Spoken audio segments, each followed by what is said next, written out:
am a little bit absent-minded. Just a little bit.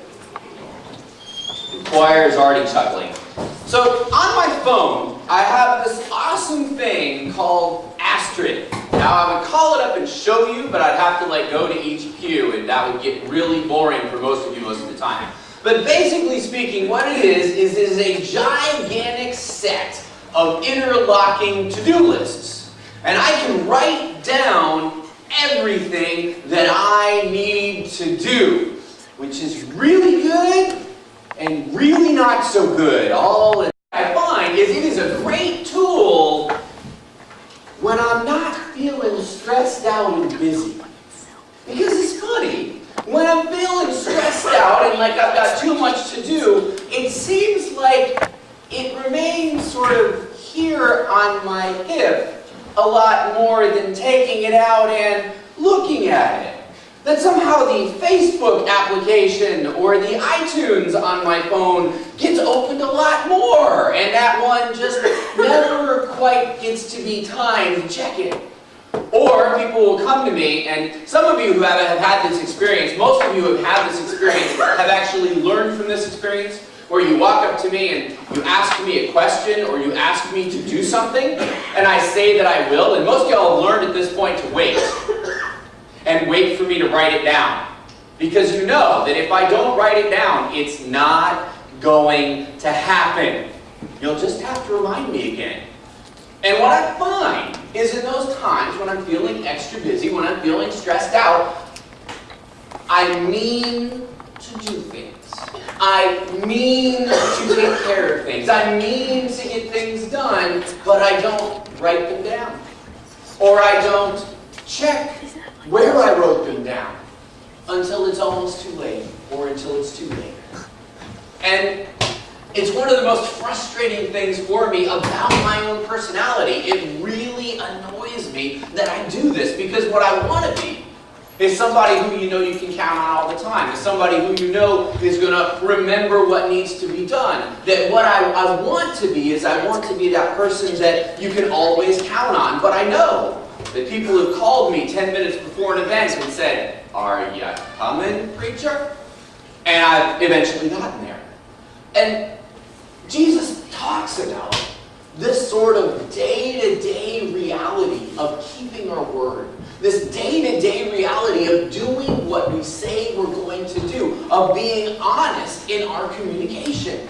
And this is one of the primary areas where it runs into for me. Not that I necessarily mean to lie, but when I say something and I don't write it down, it's awfully hard to convince myself that I really meant to do it, knowing who I am.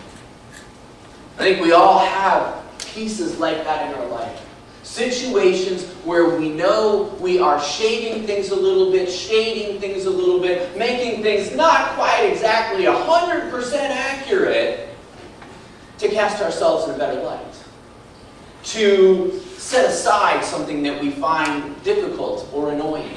To embrace a view of who we are that's a little bit different from the way we actually act.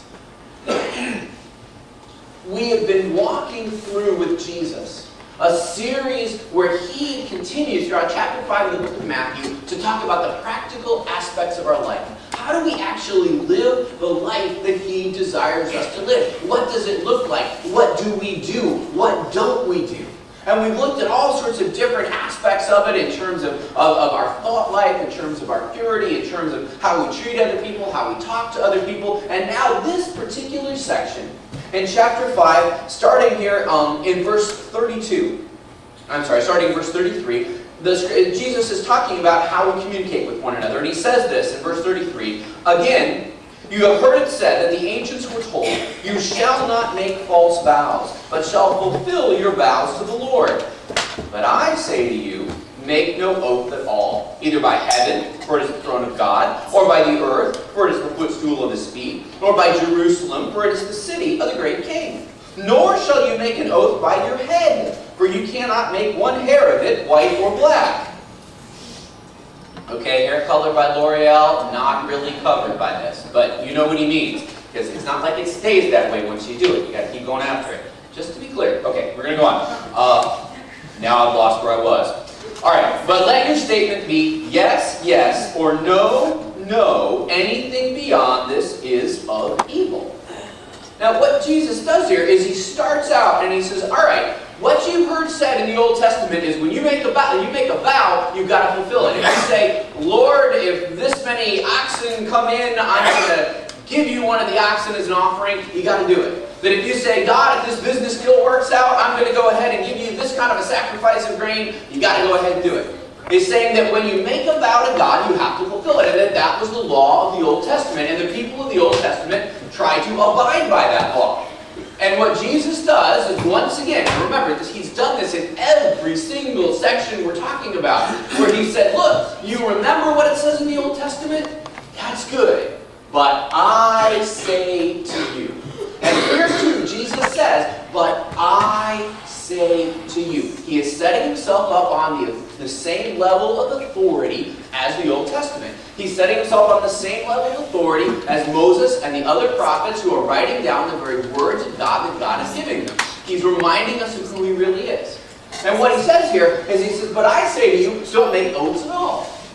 Sometimes this passage is translated, do not swear at all. And then we end up getting confused. Because when it talks about the word swearing in the Bible, or oaths in the Bible, it does not mean what happens in the garage when you hit your thumb with a hammer. It's not what it's talking about.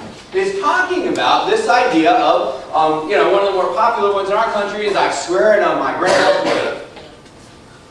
And all over these things are protestations that I'm being truthful. This time, I'm telling the truth. This time, I really mean it. This time, because I'm willing to swear on this thing that's important to me, that means I'm really, really telling you the truth. Kind of like teenagers about why they're late getting home. But anyway, that's a whole other thing. And not mine. They didn't do that last night. But anyway, this idea, and what had happened, even within that culture that Jesus is dealing with, is they had come up with this whole thing where the Pharisees and other Jewish leaders would say, okay, we can swear, we can make an oath, we can make a promise, but it all depends on what we swear by. If I swear by the altar, it's not binding. It's not really that I have to do that. But if I swear by the offering on the altar, well, that belongs to God, so that's real. That if I swear by the temple, well, that's not really quite, I don't have to be truthful. But if I swear by the gold in the temple, then that means this time I'm really, really telling you the truth, and I'm really, really going to do it. Jesus is reacting to this. And he says, look, why do you have oaths at all? You should not be doing this at all. Don't come and have to protest your innocence or protest your truthfulness. Don't make it so that in your speech there is this divided level that says, when I swear to this, they're not leaving because I'm bad. Just so you know, the whole youth just got up and struck out because they're setting up the bake sale for the rest of you. Just so you know. All right. Well, that's right. I talked about the temple and they fled the temple. We're going to swear by the cookies outside the temple. Anyway, that's a whole other thing. So what Jesus does here is he tells them, look, your day-to-day, because what they had done is they had sort of separated communication into, this is our day-to-day level of communication, the level of trustworthiness there, and then we've got a special higher level that's the special level of communication. And so in normal life, you don't have to be as truthful as you do when you're giving these oaths. Then in normal day-to-day life, it's okay to go ahead and deceive people. It's okay to go ahead and lie to people. It's okay to go ahead and omit things and be misleading. You only need to be truthful when you're up here in these vows. And what Jesus is saying is he's saying, no, there shouldn't be any difference. It should all be the same. That when you speak, it should be like speaking an oath. That every time you open your mouth, you should have the same level of truthfulness that you would have when you were swearing on your grandma's grave. And what Jesus does here is he's trying to cut to this basic idea, this reality in our human life that we have a tendency over and over to want to deceive. We want to lie. We want to tell something other than the truth. And the number one reason that we want to lie or we want to deceive is because we want to make ourselves look better. It's like when your children have a fight and the one comes running to you, "Susie did this to me, and it was so mean and horrible," and you get a head of steam and you're upset, and "My goodness, why did they do that?" And then you get there and you confront little Susie, and little Susie, you suddenly turns out that little Timmy did this to Susie first, and then Susie did what she's getting in trouble to back to him. And that she's omitted that reality. They omitted what actually happened. That people that you talk to at work, they talk about a project they're working on, and when they talk about the project they're working on, it's amazing how in every work group, the person you're talking to is the one who's the hard worker. You ever notice that? Anytime people are in a group performing a project, the person you're talking to is always the one who's picking up all the slack. It's never the one who is actually the one dropping all the slack. And yet, reality is, somebody's got to be that person. The reality is that somebody has got to be that one.